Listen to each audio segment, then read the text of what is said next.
Hello friends, मेरा नाम है Namit Agarwal and welcome to my channel Desi Angrez. आज मैं जिस टीवी सीरीज़ की बात करने जा रहा हूं वो मार्वल कॉमिक्स पर बेस्ड है और उस सीरीज़ का नाम है लीजन। और मेरा रिकमेंडेशन इसके लिए मस्ट वॉच है, काफ़ी अच्छी सीरीज़ है ये।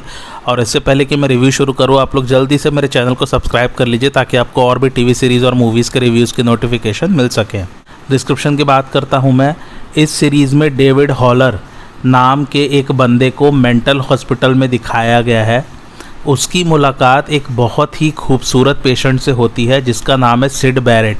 और फिर डेविड को पता चलता है कि वो एक मेंटल पेशेंट नहीं है बल्कि एक म्यूटेंट है जिसके पास सुपर पावर्स है। सो आइए और बात करते हैं इसके बारे में। इस सीरीज़ के क्रिएटर का नाम है नोआ हॉली।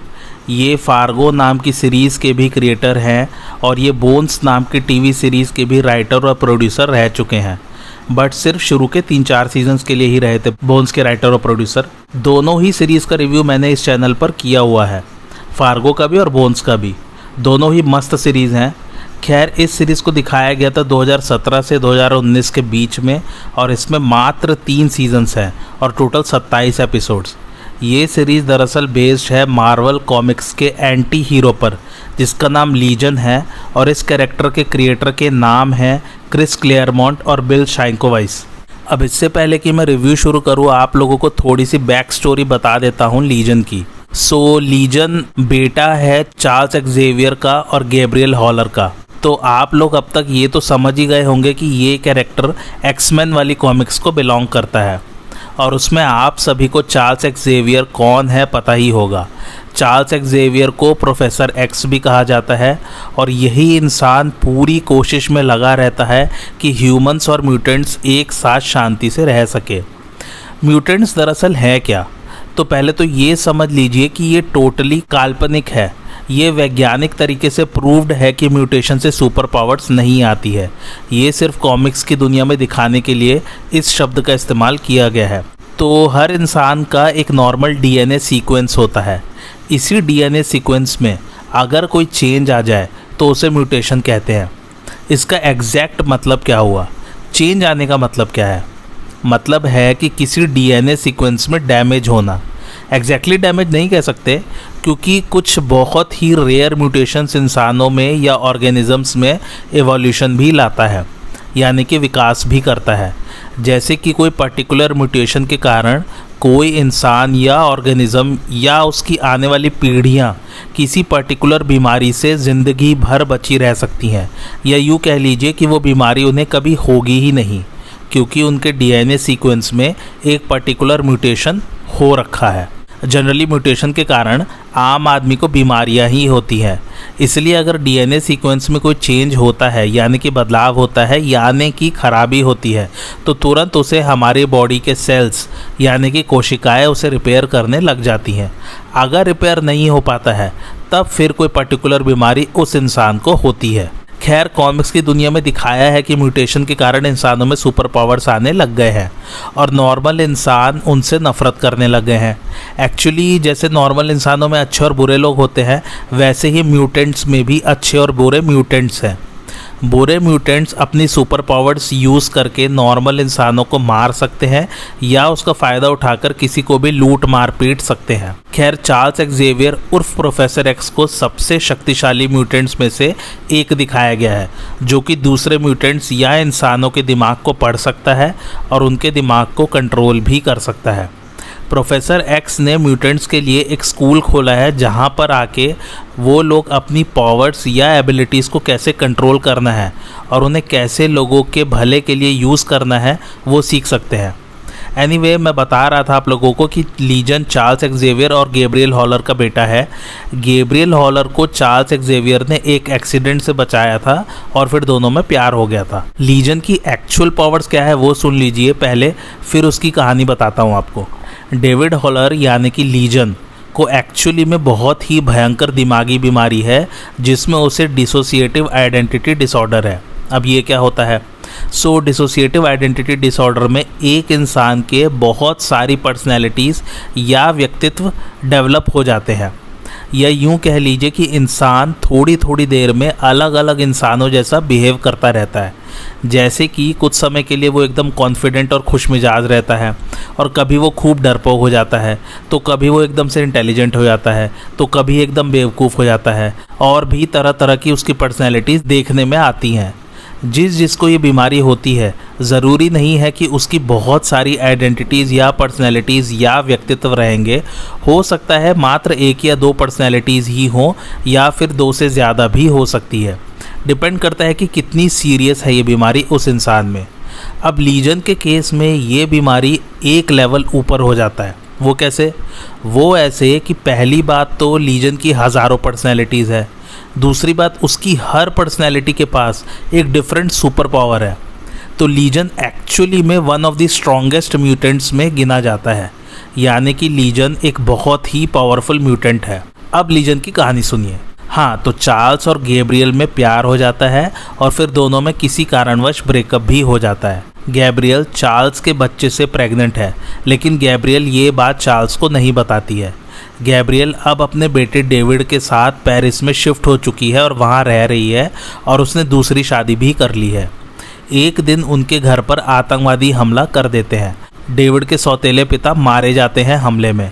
उस हादसे के सदमे के कारण डेविड की शक्तियाँ जागृत हो जाती है। डेविड सभी आतंकवादियों के दिमाग को मिटा देता है, यानी कि उन्हें ब्लैंक कर देता है, और डेविड उन आतंकवादियों का जो लीडर होता है उसके दिमाग को एब्जॉर्ब कर लेता है। लीडर का नाम होता है जमेल करामी। चूँकि हमले के दौरान डेविड का दिमाग बहुत सारे लोगों के दिमाग के साथ लिंक्ड था, तो हादसे के बाद डेविड कैटाटॉनिक स्टेट में चला जाता है, यानी कि काइंड ऑफ शून्य के स्टेट में। कैटाटॉनिक स्टेट में आदमी शारीरिक, मानसिक और भावनात्मक तौर पर पूरी तरह से बाहर की दुनिया से कट जाता है, और उसके चेहरे पर भी कोई भाव नहीं दिखाई देता है। यहाँ तक कि वो अपने शरीर को चलाने के लिए जो बेसिक एक्टिविटीज़ होती है वो भी नहीं करता है, जैसे कि खाना पीना, चलना या टॉयलेट जाना वगैरह वगैरह। अच्छा, अब डेविड की एक और शक्ति है जिसके थ्रू वो रियलिटी को भी अपने हिसाब से बदल सकता है, यानी कि आसपास जो भी दिख रहा है वो उसे अपनी इच्छा के मुताबिक अपने कन्वीनियंस से चेंज कर सकता है। इसके साथ साथ वो समय को भी अपने मुताबिक बदल सकता है। ये यूँ कह लीजिए कि वो समय में आगे पीछे कहीं भी आराम से ट्रैवल कर सकता है। इन्हीं शक्तियों के कारण धीरे धीरे डेविड के अंदर बहुत सारी पर्सनैलिटीज़, यानी कि व्यक्तित्व तैयार होने शुरू हो जाते हैं। कुछ तो तैयार होने शुरू हो जाते हैं, कुछ को वो एब्जॉर्ब करने लग जाता है। ये दूसरे लोगों की पर्सनैलिटीज़ को एब्जॉर्ब करने लग जाता है, जैसे उसने उस आतंकवादी के लीडर का किया। और जो व्यक्तित्व तैयार होने शुरू हो जाते हैं, सबकी अलग अलग सुपर पावर्स होती है। अब जैसा मैंने बताया कि डेविड ने जमेल करामी के दिमाग को एब्जॉर्ब कर लिया था, तो जमेल करामी वाला व्यक्तित्व के पास टेलीपैथिक एबिलिटीज़ है, जैसे कि चार्ल्स एक्जेवियर के पास थी। तो वो अपना कॉन्शियस डेविड के कॉन्शियस से अलग करने की कोशिश करता है। इस प्रोसेस में वो काफ़ी सारे डेविड की पर्सनैलिटीज़ को यूनिफाई करने की, यानी कि मिलाने की कोशिश करता है। लेकिन इसका विरोध कुछ पर्सनैलिटीज़ करती हैं, जैसे कि जैक वेन जो कि एक टेलीकनेटिक है, और सिंडी जो कि एक पायरोकनेटिक है, यानी कि ये दोनों ठीक नहीं करना चाहते डेविड को। सो टेलीपैथिक पर्सन दूसरों के माइंड से कम्युनिकेट कर सकता है, उन्हें पढ़ सकता है और कंट्रोल कर सकता है। टेलीकनेटिक पर्सन दूसरी तरफ देखा जाए तो वो दुनिया की चीज़ों को या अपने आसपास की चीज़ों को कंट्रोल कर सकता है और उसे चेंज कर सकता है। और पायरोकनेटिक पर्सन आग को क्रिएट कर सकता है और उसे कंट्रोल कर सकता है। तो डेविड के ये 3 मेन ऑल्टर्स या पर्सनैलिटीज़ या व्यक्तित्व रहते हैं, करामी, वेन और सिंडी। कुछ समय बाद डेविड के दिमाग को शैडो किंग पोजेस कर लेता है, और इस सीरीज़ में शैडो किंग ही मेन विलेन है। आइए अब सीरीज़ के प्लॉट की बात करते हैं। तो इसमें एक्चुअली लीजन की कोई बैक स्टोरी नहीं दिखाई गई है। कहानी सीधा शुरू होती है कि डेविड एक मेंटल हॉस्पिटल या साइकेट्रिक फैसिलिटी कह लीजिए उसमें भर्ती है, और उसे स्किज़ोफ्रेनिया है। स्किज़ोफ्रेनिया में इंसान को अपने आसपास का आभास नहीं रहता, और वो स्पष्ट रूप से बोलना चलना भी नहीं जानता है, और भी बाकी दिन भर की एक्टिविटीज़ में उसका कंसंट्रेशन नहीं रहता है, और याददाश्त भी कमज़ोर रहती है। तो उसमें दिखाया है कि डेविड काफ़ी सारी साइकेट्रिक फैसिलिटीज़ में रह चुका है, और अभी लेटेस्ट वाली फैसिलिटी में उसकी बहन एमी हॉलर उसे भर्ती करके चली जाती है। वहाँ उसे एक पेशेंट मिलती है जिसका नाम है सिड बैरेट। अच्छा, डेविड हॉलर का किरदार निभाया डैन स्टीवंस ने। ये आजकल बहुत ही बड़े स्टार है हॉलीवुड के। और सिड बैरेट का किरदार निभाया रेचल केलर ने। सिड बैरेट से मिलने के बाद डेविड को लगता है कि उन्हें शायद दिमागी बीमारी नहीं है बल्कि कुछ और ही बात है। उसके कारण डेविड के एक फ्रेंड की डेथ हो जाती है जिसका नाम है लैनी बस्कर, जिनका किरदार निभाया ऑब्री प्लाजा ने। तो इसमें एक गवर्नमेंट एजेंसी जिसका नाम डिवीज़न 3 है वो डेविड को ढूंढ कर उसे पकड़ने में लगी हुई है, लेकिन सिड और कुछ म्यूटेंट्स की मदद से डेविड बच जाता है। डेविड अल्टीमेटली रियलाइज़ करता है कि उसका दिमाग एक शैडो किंग नाम की पर्सनैलिटी से इन्फेक्टेड है जो कि एक पैरासिटिक म्यूटेंट है। तो शैडो किंग एग्जैक्टली है क्या, इसकी बैक स्टोरी उतनी नहीं बताई गई है, लेकिन कहते हैं कि शैडो किंग समय की शुरुआत से ही है और वो रिप्रेजेंट करता है इंसान के बुरे व्यक्तित्व को, और वो इंसानों की आत्माओं में रह के उनके डर और बुरी आदतों पर फीड करता है और वो इंसान से इंसान में ट्रांसफ़र होता रहता है, वो भी पीढ़ी दर पीढ़ी। खैर, कहते हैं कि शैडो किंग 1800 के दशक में मोरक्को में रहता था और उसने फिर अमाल फ़ारूक को अपना होस्ट बना लिया था। तो हाँ, आप शैडो किंग को एक पैरासाइट की तरह समझ सकते हैं जिसे एक होस्ट चाहिए पनपने के लिए। तो अमाल फ़ारूक की पावर्स जब बढ़ने लग जाती है और वो अपने आसपास के लोगों को साइकिकली कंट्रोल करने लग जाता है, तब वो शैडो किंग के साथ मर्ज हो जाता है। जनरली शैडो किंग का असली रूप बहुत ही भद्दा और मोटा दिखाया जाता है। ये रिप्रेजेंट करता है एक इंसान की लालच को, उसकी हमेशा प्लेजर के पीछे भागने को और अपने को कंट्रोल ना करने को, क्योंकि अक्सर इंसान इन्हीं सब के कारण अपने ही विनाश का कारण बन जाता है। दूसरे सीजन में अमाल फ़ारूक अपने शरीर को ढूंढने की कोशिश कर रहा है और इधर वो म्यूटेंट्स का ग्रुप और डिवीज़न 3 अब एलाइज बन गए हैं और वो लोग अमाल को रोकने में लगे हुए हैं। फिर डेविड डिवीज़न 3 से भाग जाता है और उसे एक टाइम ट्रैवलिंग म्यूटेंट मिलता है जिसका नाम है स्विच। उसके थ्रू डेविड दुनिया बचाने की सोचता है। स्विच के थ्रू डेविड अपने पास्ट में भी विजिट करता है और उसे पता चलता है कि चार्ल्स एक्जेवियर और गैब्रियल हॉलर उसके माता पिता थे और कैसे अमाल फ़ारूक ने डेविड के शरीर पर बहुत पहले कब्जा किया था। लेकिन इन सब के चलते, यानी कि समय में बार बार आगे पीछे जाने के कारण, टाइम ईटर्स नाम के प्राणी आ जाते हैं जिससे विलेंस और हीरोज़ दोनों को बचना है। ओवरऑल ये सीरीज़ थोड़ी सी कॉम्प्लिकेटेड है, साइफाई है तो थोड़ा सा कॉम्प्लिकेशन तो रहेगा ही। सो आप लोग इस सीरीज़ को ध्यान से देखिएगा, क्योंकि अगर एक भी पहलू मिस हुआ तो फिर सीरीज़ समझ में नहीं आएगी। एक्टिंग सभी एक्टर्स की लाजवाब है। इसका एक रीज़न ये भी है कि इसमें हॉलीवुड के काफ़ी बड़े बड़े एक्टर्स ने काम किया है। एक्शन भी काफ़ी अच्छा है इस सीरीज़ का, और सबसे मेन बात, इसकी कहानी बहुत ही थ्रिलर और सस्पेंस तरीके से आगे बढ़ती रहती है। सो इस सीरीज़ में सारे एलिमेंट्स हैं, action, drama, romance, thriller, sci-fi, सब कुछ। मज़ा आएगा आप लोगों को ये सीरीज़ देख के। तो अब बारी आती है मेरे रिकमेंडेशन की। मेरी तरफ से मस्ट वॉच है, बहुत ही बढ़िया सीरीज़ है ये। इसमें जो साइफाई वाला एलिमेंट है ना, वो काफ़ी अच्छा है और कहानी काफ़ी इवॉल्व लगी है मुझे, यानी कि बाकी सीरीज़ के मुकाबले काफ़ी एडवांस लगी। ऑडियंस को इसको समझने में थोड़ा सा दिमाग लगाना पड़ेगा।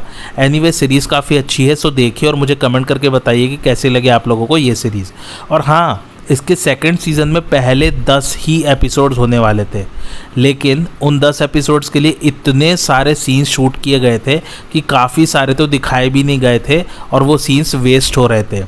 तब क्रिएटर नोआ हॉली ने कहा कि उन्हें एक एपिसोड और बनाने की परमिशन मिलनी चाहिए, जिससे कि वो उन कटे हुए सीन्स को यूज़ कर सके और जो कहानी को समझने के लिए भी ज़रूरी है। तो इस प्रकार सेकंड सीज़न में 11 एपिसोड्स हैं। IMDb रेटिंग की बात करूँ तो वह 8.2, जिसे रेट किया लगभग 95,000 लोगों ने। और मेरा रिकमेंडेशन आप लोग को मैंने बता ही चुका है, मस्ट वॉच है, ज़रूर देखिए। इसका साइफाई वाला एलिमेंट और कहानी जो है बहुत ही ज़बरदस्त है, आप लोग को अच्छा लगेगा ये देख के। और मात्र 27 एपिसोड्स हैं। तो आप लोगों को आज का मेरा रिव्यू कैसा लगा मुझे कमेंट करके ज़रूर बताइए, और मेरे चैनल देसी अंग्रेज को लाइक, शेयर और सब्सक्राइब ज़रूर कीजिए। Thanks for watching.